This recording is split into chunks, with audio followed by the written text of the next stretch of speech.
النوعية هي الأولى من نوعها تمكنت عناصر والمصلحة الولاية للشرطة القضائية لأمن ولاية وهران من تفكيك جماعة أشرار مختصة في سرقة السيارات مستعملة الموقع الإلكتروني الشهير ودكنيس من أجل النصب والاحتيال.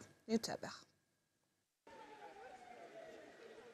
في إطار المجهودات المبذولة للقضاء على الجريمة بشتى أشكالها، تمكنت عناصر المصلحة الولائية للشرطة القضائية لأمن ولاية وهران من تفكيك جماعة أشرار تسطو على المركبات والسيارات مستغلة الموقع الإلكتروني الشهير ودكنيس.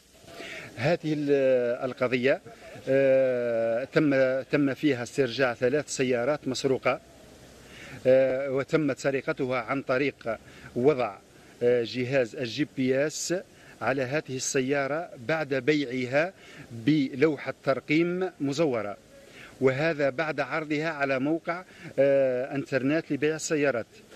وفي نفس السياق استطاعت فرقة البحث والتحري لأمن الولاية من توقيف 3 أشخاص في عقدهم الثالث بتهمة المتاجرة الغير الشرعية للمخدرات متمثلة في 1.40 كيلوغرام من مادة الماريخوانا و140 غرام من القنب الهندي.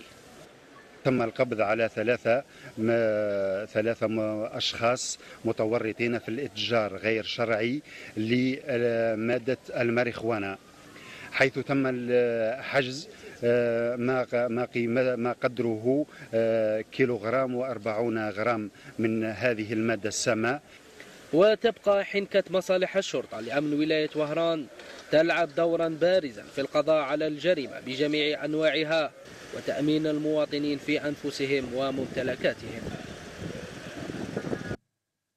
أثر